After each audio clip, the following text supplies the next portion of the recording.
She is someone who's worked as a staff planner, consultant, and a trainer for more than 90 local governments and First Nations, as well as the province of British Columbia. Very germane to our discussion, she was not only a councillor, but also the mayor of Central Saanich. And I should let you know, Allison, that a former colleague, Paul Hames, is also in the room as one of the members of our advisory group. So there you are. Allison, I know you're going to share some slides, and really appreciate you joining us from sunnier climes on a bit of a holiday to be part of the assembly this afternoon. Thanks so much. It is very strange being behind a screen where I can only see my own slides and I can't see all of you, so I apologize for that. And thank you for this invitation. I really appreciate the opportunity to speak with you. It does make me a bit anxious that I'm kind of the anchor person here. That's sort of a scary thought. I'm sure Paul Hames will share my anxiety about that.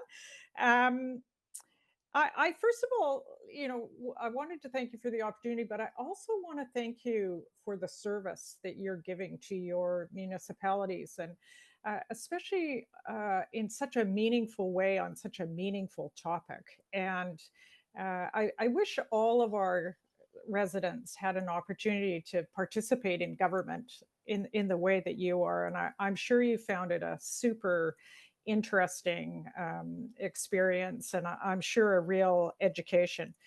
Um, I know you've heard from some really outstanding speakers. I told Richard that I was really impressed with the resources that you've had access to. Some of the people who I really admire, like Robert Bish and Enid Slack and Clayton Pecknold, who was the deputy chief while I was chair of the police board in Central Saanich.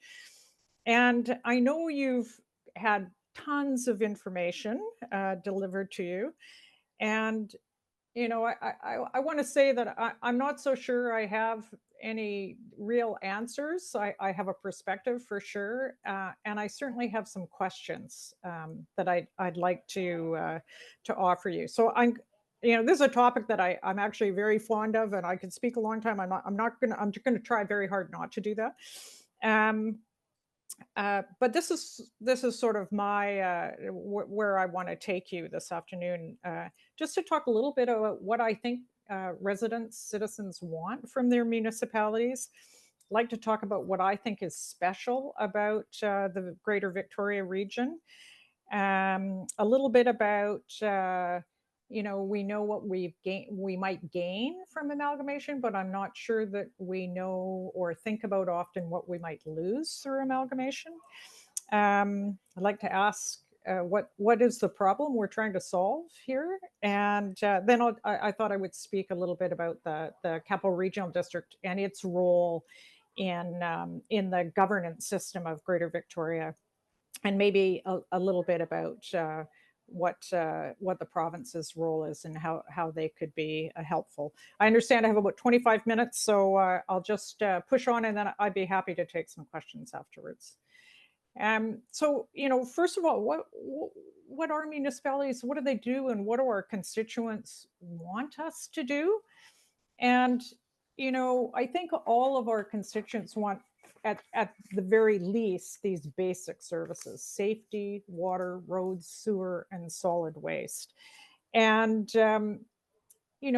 municipalities generally provide these services. They may provide them in different ways, and they certainly provide different levels of services.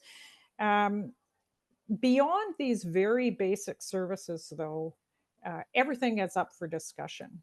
And there's no requirement to provide services. Each municipality decides what they're providing, what they're willing to pay for, how they're going to deliver the service, and the service, what we call service levels. While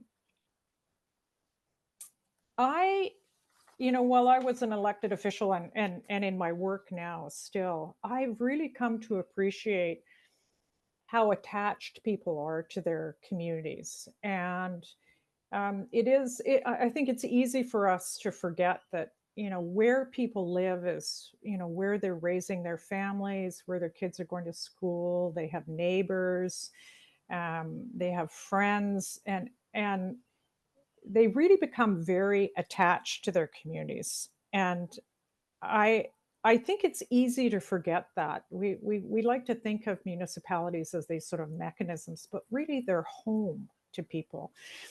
And although we might not think about this consciously, I really came to understand this hearing from constituents over the time I was elected.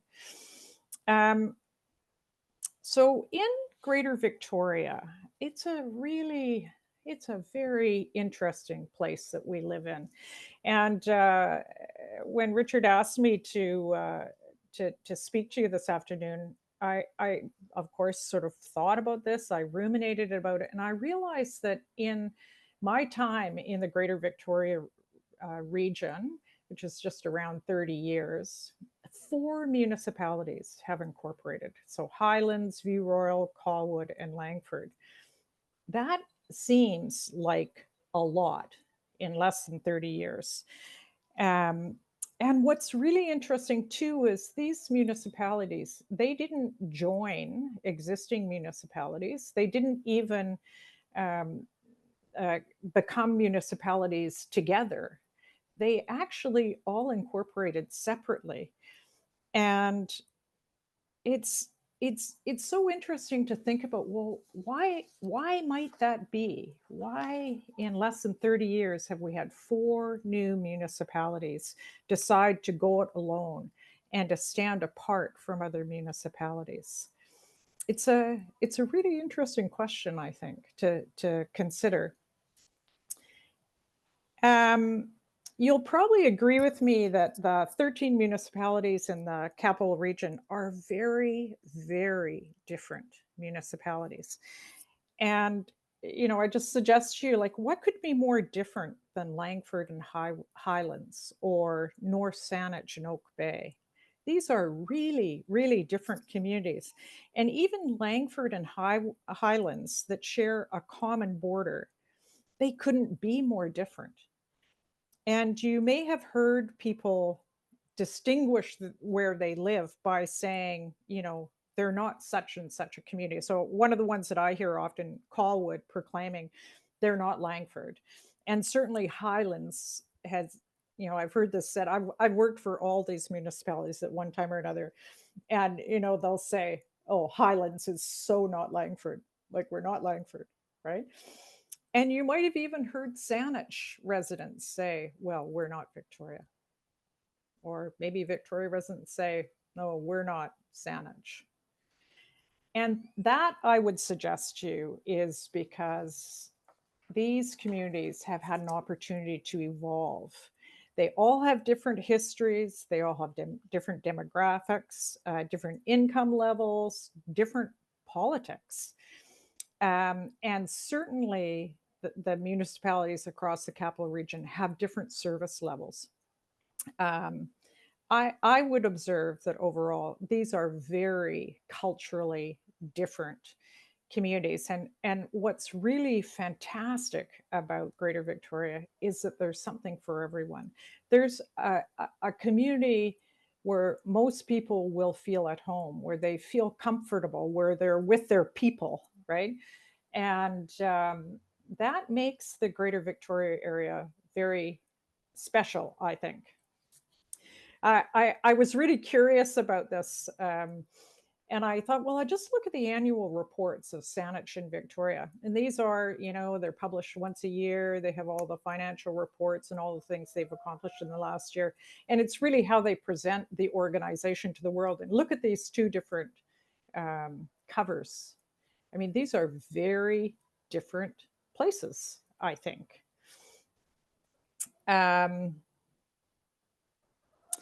So I think we've been very lucky to live in a place where we have such diversity and where there has been much less homogenization of the place than other regions that I'm aware of.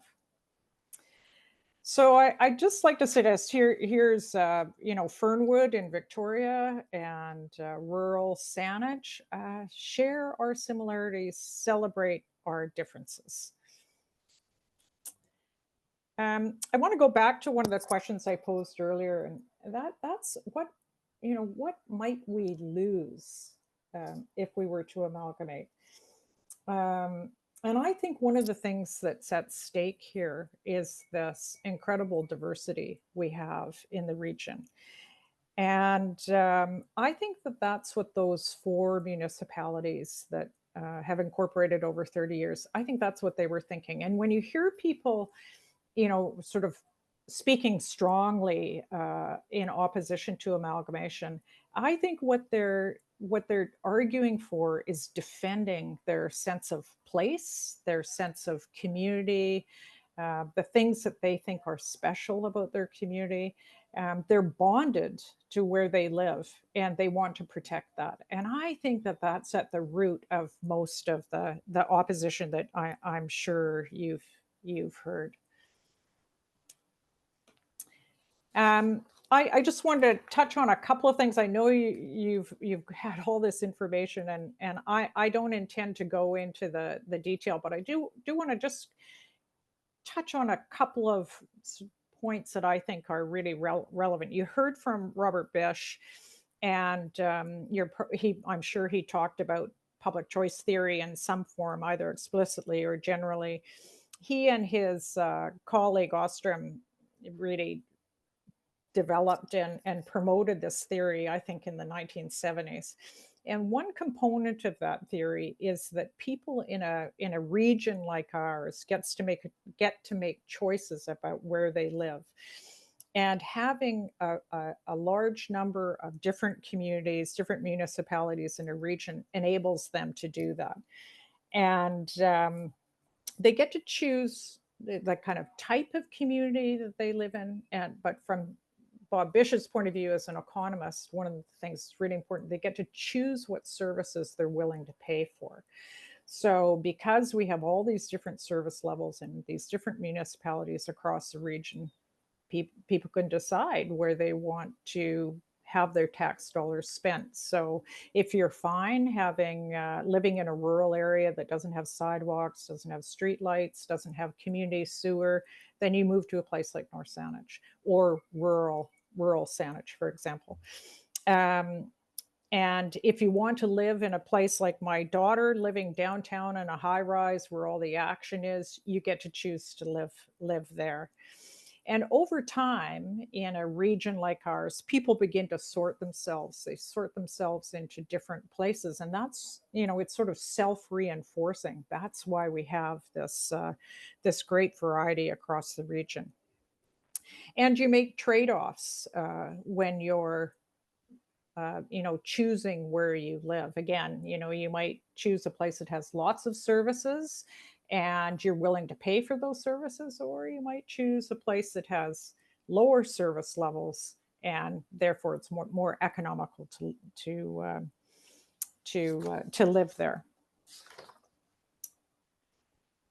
You might also choose to live in a place because the politics are what you would like. So you might choose to live in a community that has very progressive politics, a really progressive council, or you might choose a different community because it's more conservative, more steady Eddie kind of community.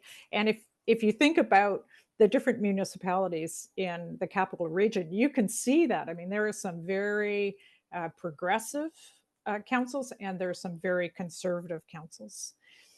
So yeah, in our region, we get to make those choices. And this is sort of a recognized model of municipal regions. So I'm just going to take you to one of Bob Bish's recent studies, and forgive me if he has already spoken to you about this, but I find this so interesting. So this is a Fraser Institute study, and what's really interesting about this to me is that this is a a right-wing leaning kind of think tank, and here they produce this really interesting study about amalgamation. Um, and one of the things that Bob talks about in this study is sort of what are the characteristics of communities that are associated with lower costs, with lower service costs, and lower taxes. And here are the four characteristic. One is that there's a multiplicity of municipalities. Well, tick that box. That's certainly the case in the capital region. They do compete, but they also, again, they engage in cooperation. So for sure, municipalities in the capital region compete. You see that at tax time. Communities don't want to be outliers. They want to be close to their neighbors in terms of costs. Nobody wants to have a huge tax increase when all the other municipalities in the region have low tax increases. But at the same time, they cooperate in the production of services that have economies of scale, the large, and we'll talk about this again later when we get to the capital region, but those services where they tend to be really capital intensive and high cost services where it makes sense economically for municipalities to come together. It's easy to start a new community. Well, for sure, that's been the case. The recent history in the capital region, for sure. And there's recent evidence a larger number of municipalities in the metropolitan area result in lower annual rates of cost increases. So there's this rivalry. And I think the capital region, reflects all of those characteristics again, suggesting that the costs would be lower than if they were amalgamated. This is one of Eden. No, I'm sorry. This is another Fraser Institute study. And its conclusion was, and I'm sure you've heard this from others, that there are no cost savings in amalgamation. And here's just a quote from that study. Researchers found that consolidation fails to produce promised cost savings, rarely leads to more efficient service delivery, and reduces the ability of citizens to be involved in the life of their local governments. It's really interesting because maybe 20 years ago, you wouldn't have heard such clear conclusions about amalgamation.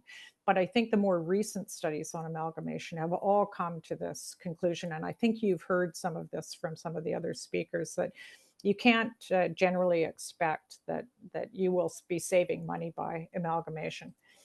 And in fact, you're quite likely to be seeing increased costs because of leveling up of services. And again, I think Bob Bish and Enid Slack probably both made reference to about this to you, that the studies, particularly in Ontario and Nova Scotia, have concluded that the costs are likely to increase, more likely to increase than they are to decrease with amalgamation. And if I can just say this, if you were to amalgamate Victoria and Saanich, for example, one of the areas where there does seem to be fairly significant differences in service levels is in the recreation area. So where you have Saanich that has 2 swimming pools, ice rinks, multiple turf fields, and Victoria struggling to have a single swimming pool.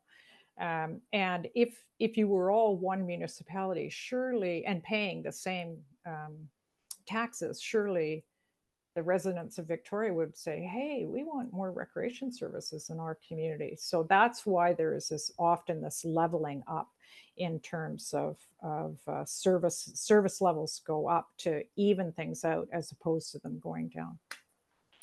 So what's the problem that we're trying to solve here? If cost savings are unlikely as an outcome of amalgamation, what is it? What's the problem that we're trying to fix? Less politicians? Well, that's possible and certainly a possibility, but you've probably heard that gives less access to politicians. It's more costly to run in elections generally, and you might very well see more party activity at the municipal level. More efficient services like police, I'll come back to that in a minute. Better coordination of services, well, maybe. maybe. So let's just sort of talk about each of these. And I'm going to do this by talking about the Capital Region for a minute. The much maligned and I think largely misunderstood Capital Regional District. And this isn't unique to the Greater Victoria area. Across the province, I think I've worked in 18 different regional districts. They're poorly understood and maligned everywhere. It's not just Victoria. So the regional district system was developed about over 50 years ago. It's referred to as a two-tiered governance system. And it was created primarily to enable shared services, especially those that are capital intensive and cost more than a single jurisdiction can afford or need. And they tend to be services like water, sewer, landfill, not-for-profit housing, where there's benefit to more than one jurisdiction. Prior to the regional district system in BC, it was very hard, just mechanically, to administratively to share services in the way that we can quite easily do that now under the regional district system. I wanted to just say that in both Victoria and Saanich's case, all directors are elected to the regional board. So there are these ballots in both cases, Victoria and Saanich, at election time, as you probably all know, and you vote to elect a member of the council, but you also vote for regional district director role too, which is a little bit unique in the province, but I think a really great adaptation. And I'll just say, if the province wanted to make that a requirement, they absolutely could with a stroke of a pen, just say, oh, okay, well, we have to have elections for regional districts. You have to be both a member of the council and a member of the regional district board through the election. And that would, I think, be a really quick fix and might be really helpful. And I think I think that both of those municipalities have done well in sort of creating this two ballot system. So currently in the Capital Regional District, here are some, not all of the services, but here are some of the services that are already shared: water, liquid waste, solid waste and recycling, transit, regional planning, regional not-for-profit housing, arts funding, emergency management, Royal Theatre and arts grants, and there's more. So you think, wow, okay, that's a lot. So what's left here? And the ones that come to my mind: policing. I hear a lot of chatter about that. Recreation, more arts funding. People saying maybe not enough arts funding. And social services, homeless shelters and supports. So those are the ones that are really on the table.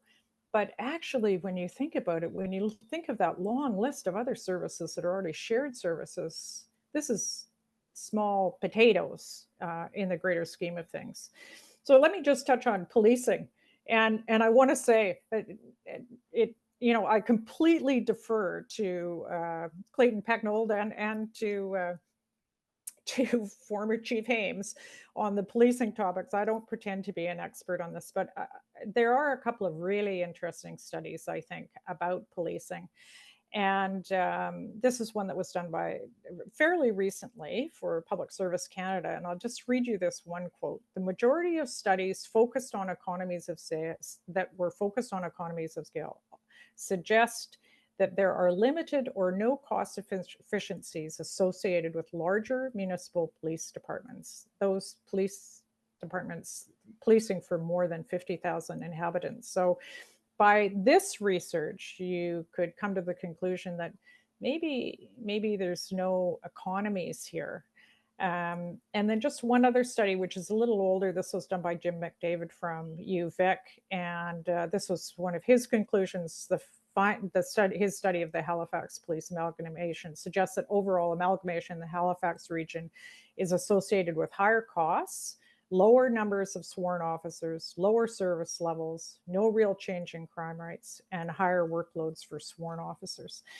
So, I think it's not a slam dunk that you would find efficiencies in policing. And if that really is your interest, and I know there's been a discussion for a very long time, since the time that I was mayor, was on the table. It still is.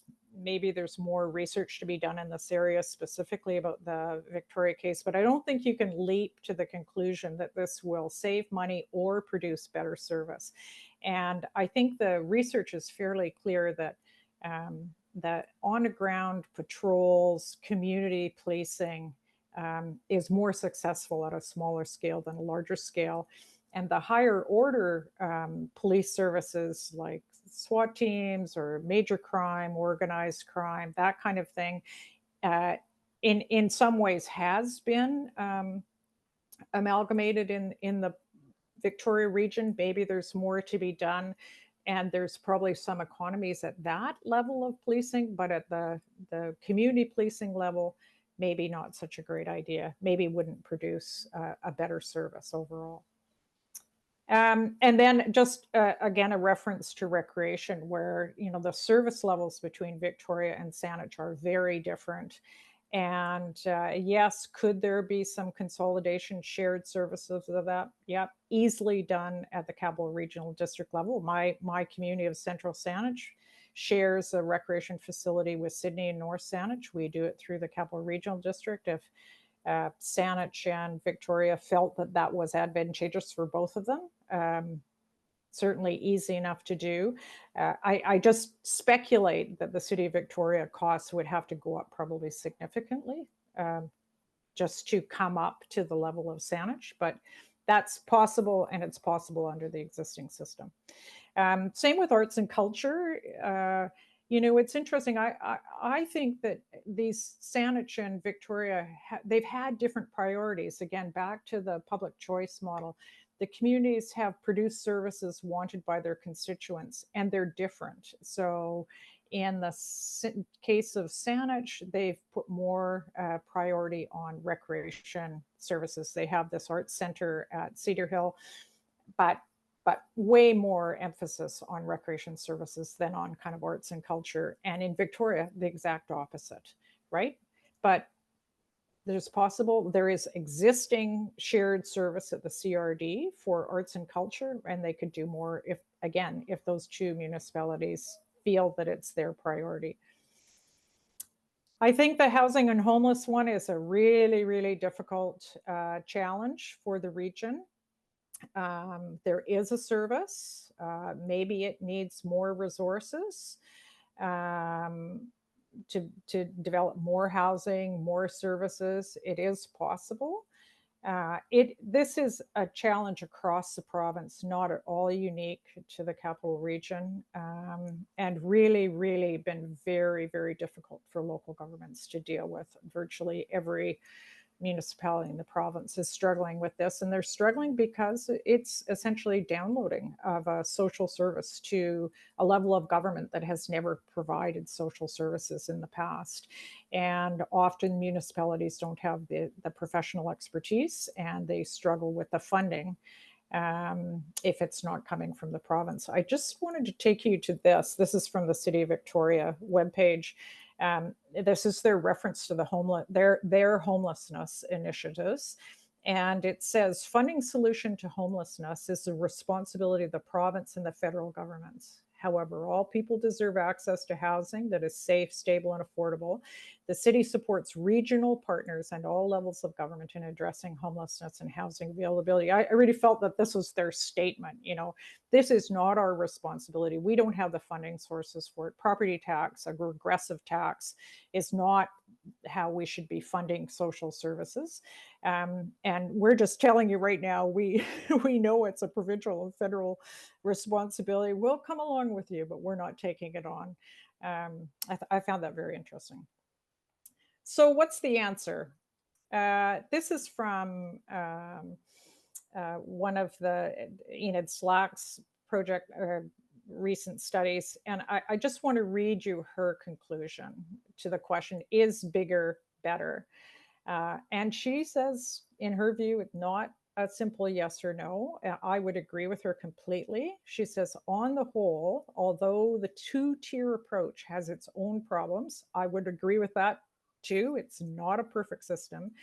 It may be the best way to reconcile the economic and political problems inherent in devising an appropriate governance structure for metropolitan areas. A regional structure that encompasses the entire economic region is clearly needed to address externalities in service provision, ensure the fair sharing of costs, and enable the coordination of service delivery across the city region. At the same time, lower tiers, meaning the municipalities, can be responsive to variations in local preferences and provide greater citizen access to government decision making. In this way, a two-tier model can help municipalities achieve the benefits of larger size without compromising the advantages of staying small. I couldn't have said it better myself. Thank you very much. I'm done. I'll just say this, that I think we should be focusing on making things better, not bigger. And I think you have a really tough job ahead of you. And my one piece of advice is I would encourage you to not leap to simplistic yes no solutions. I think the problem is much more nuanced than that. And I wish you well with your recommendations. I think it's a very tough job you have. That's it. I'm done. Excellent. Thank you very much.